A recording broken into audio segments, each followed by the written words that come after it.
Bonjour chers tous, bonjour à vous, en tout cas merci beaucoup. Nous avons vu que vous êtes très nombreux à nous suivre en ce net moment.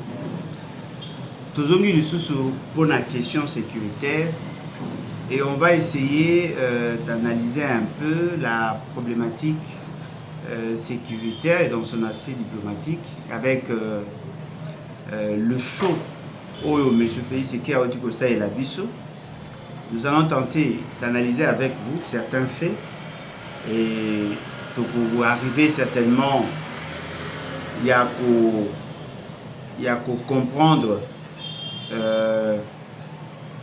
Oyo Bisso, Toza Komona Lokola la faiblesse.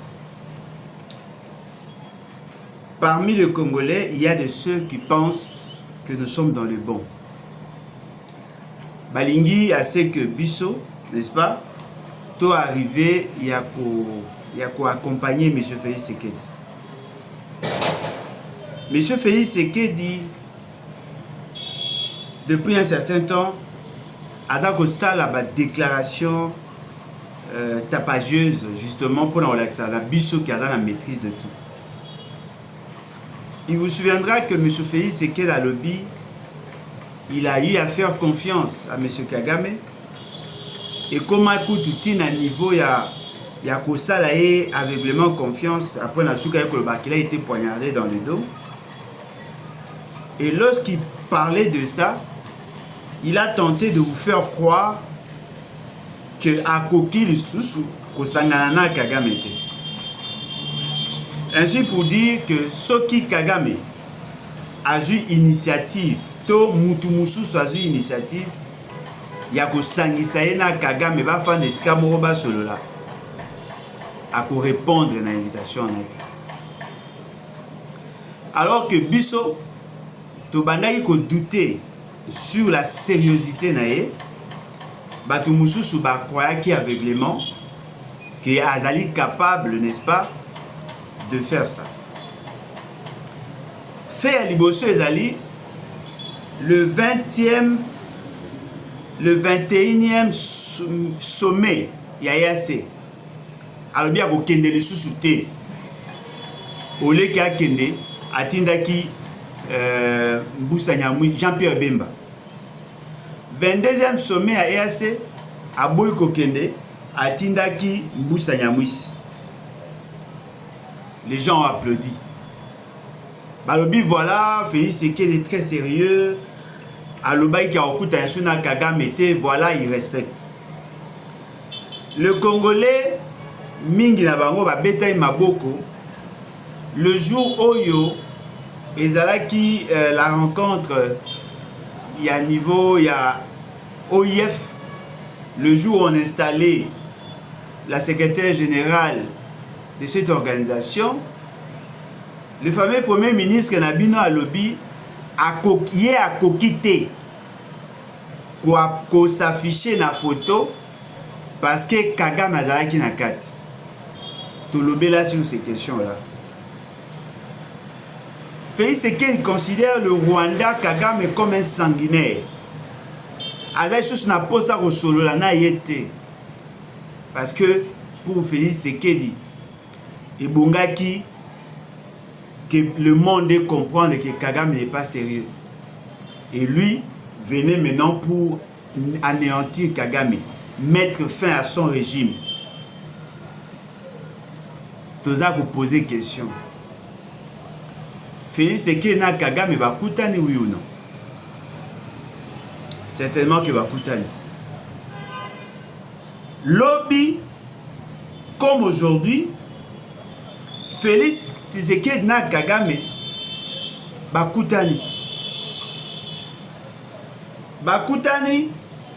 basololi peut-être ouvertement bayokanité mais ce qui est vrai bakutani il y a eu effectivement un mini sommet convoqué par Joao Lourenço, le président il y a Angola. Lors il y a mini sommet, ils ont parlé de nous. La situation sécuritaire les implications. Et M. Félix Tshisekedi a donné son point de vue. Il était accompagné par plusieurs membres de son gouvernement. En face, il y a M. Félix Tshisekedi. Il y avait le Rwanda, le président Kagame et le président Lorenzo Azalaki juste comme un simple modérateur. Félix Tshisekedi a lobby, Kagame a lobby, et probablement que va tirer ma conclusion. Alors, Lelo, dans le cadre, il y a réfléchissons ensemble, mais réfléchissons bien. Toza Kolinga, to solo là, sur ces questions-là. Et puis, Topé Sabino, notre position par rapport à ce qui s'est fait. Poto boy ke lobby, bolo baketo lo bakite. Mais avant, Toko Mawana, vous avez présenté Bino livre Nabiso. Forêt congolaise, conflit nébuleux d'objectifs écologiques et économiques. Toza côté Kayango na 30 €, 35 $ à partir de Kinshasa. Toza lipe na livre ya Papa Ngwanda, crime organisé en Afrique centrale. C'est ici que l'origine y a combat Nabiso sur l'occupation et Fandi. Un livre riche en informations pour que Batoubaye le contexte de départ, il y a M. Kabila, il y a M. Mobutu et l'avenir, il y a M. Kabila. Mingue Zaliao et Sengé Nabiso tout en. Donc, tout ça, voilà. En tout cas, je tiens à vous remercier. Nandenge Bozosala Nyonso pour corréler nos vidéos, nos messages. Nous avons plusieurs questions que nous devons nous poser pour arriver, n'est-ce pas, à cerner les vrais enjeux. La première des questions que nous devons nous poser, combien de chefs d'État étaient-ils attendus dans le mini-sommet? D'après nos sources, 10 chefs d'État né Bongaï Bazar. Deuxième question, combien de chefs d'État ont-ils pris part à ces assises? D'après les mêmes sources, 5. Qui sont-ils? William Ruto, le président du Kenya, Paul Kagame, le président du Rwanda, Cyril Ramaphosa, le président de l'Afrique du Sud, Joao Lorenzo, l'organisateur, le médiateur choisi par l'Union africaine, Merzali, président Angola, et après, M. Félix Tshisekedi, c'est lui qui est présenté comme président de la République démocratique du Congo. Quel était l'objet de leur rencontre? D'après ce qu'on nous a dit, Ezalaki, justement pour dialoguer, c'est-à-dire que le Rwanda, la RDC et le Rwanda qui est présenté comme agresseur par bateau, va passer information, va relancer le processus de paix, va arriver, il y a qu'à observer ou faire observer les cessez-le-feu pour que va paix sa brèche na dialogue afin que va y ait kimia d'après ce qu'on nous a dit. Nous comprenons par là que l'objectif est de réfléchir ensemble dans l'idée à obtenir un cessez-le-feu, c'est-à-dire faire observer le cessez-le-feu entre la RDC et le M23 et de tenter un dialogue direct entre le président Rwanda, le président RDC par rapport à la situation et aussi qu'élargir en gros Naba M23 pour éviter à ce que les sous-régions, il y a EACNA et SADC, et s'embraser. Vous comprenez que les assises ou les mini-sommets tels qu'organisés, ayez qu'à renforcer ce qu'il y a eu avant. Il y a eu un accord à cesser les feux qui n'est pas observé. On dit que la tension monte. On dit que Makambo Bitumba Ezako s'intensifier. Balingi Sikoyo, batala comment faire pour que la situation est comme incontrôlée. Ils sont dans la même logique. Ce qui est par rapport à ma pays, il y a deux pays. Oyo Bazali, Batuya EAC, le président du Kenya, le président rwandais. Il y a deux autres pays. Oyo Bazali Penza ko Lakisa Batuya EAC et à Sadek. Il y a le président sud-africain et le président angolais. Ce sont ces présidents-là, ces chefs d'État, qui représentent les deux organisations. Et il y a M. Félix Tshisekedi qui fait office du président de la République démocratique du Congo.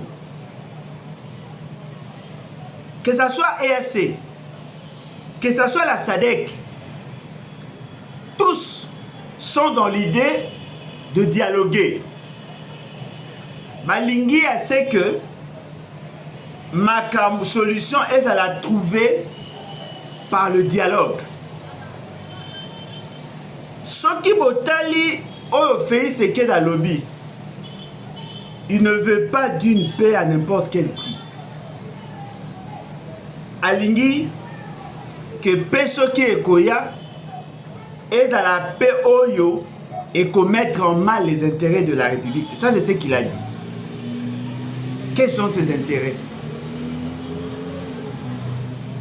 Nous comprenons que M. Félix Tshisekedi n'est pas sincère dans ce qu'il fait. Nous ne sommes pas les seuls à en être victimes. On fait pression à M. Félix Tshisekedi de respecter ses engagements. Et nous nous rendons compte que ce monsieur veut dribbler tout le monde. Et le président ou le chef d'État au Baye, Bazako Linga Kopé, ça y est, opportunité de se ressaisir et de chercher à trouver des solutions aux problèmes qu'il y a dans notre pays. Mais apparemment, les gens qui soutiennent M. Félix Tshisekedi ne comprennent pas ces enjeux. Ce qui m'otali bien, le dialogue avait déjà commencé. Ce qui m'otali bien, le cadre au bas créé, il a le cadre et dialogue. Bazana pour ça que M. Félix Tshisekedi a négocié avec le Rwanda. Et bango mi balé ensemble, ba négocier batal à l'avenir, il y a M23. Mais dans l'opinion, ce n'est pas ce qu'on vous présente. Bazako linga kolakisa bino que M. Félix Tshisekedi a quelle position à force. Il vous souviendra que M. Félix Tshisekedi a dit plus jamais à cause de la table Moko Boye na Kagame, plus jamais. Mais aujourd'hui là, M. Félix Tshisekedi a accueilli. Batunae baolo banabino que non voilà aboya ki kopesa Kagame mbote. Ce n'est pas ça le problème. Ce n'est pas un sujet à fierté. On ne peut pas baser l'analyse sur un fait politique par rapport à salutation. Il y a plusieurs manières de saluer. Serrer la main et la quisité quand il y a la salutation. Il y a d'autres moyens de saluer quelqu'un. Le fait seulement que au côté na salle et si kaya zali, c'est-à-dire qu'au pesi et considération. Et tant oza koloba, oza kosala ouverture ya ba propos na yo, ba déclaration na yo, La protocole aux Oloba, Monsieur le Président de la République, Monsieur le chef d'État, il en fait partie. Au fond, les dialogues, on a s'adresser à lui. Parce que 4 plus yo, ça fait 5. Il a salué. Lorsqu'il a salué tout le monde, il a salué. Alors, le but est que je salue tous les présidents sauf Kagame. Ce n'est pas ça le débat. Le débat maintenant, qui accompagne Félix Tshisekedi dans sa démarche? Quel est cet État qui soutient Félix Tshisekedi? Qu'est-ce que Félix Tshisekedi est réellement en train de poursuivre? Quelle est la capacité Naye à résoudre le problème qu'il y a en face de lui? Arrêtez de taper à côté. Ne donnez pas l'impression comme si nous tous nous sommes de bougres. La question, quelle est la capacité de M. Félix Tshisekedi à résoudre le problème d'insécurité dans la partie Est?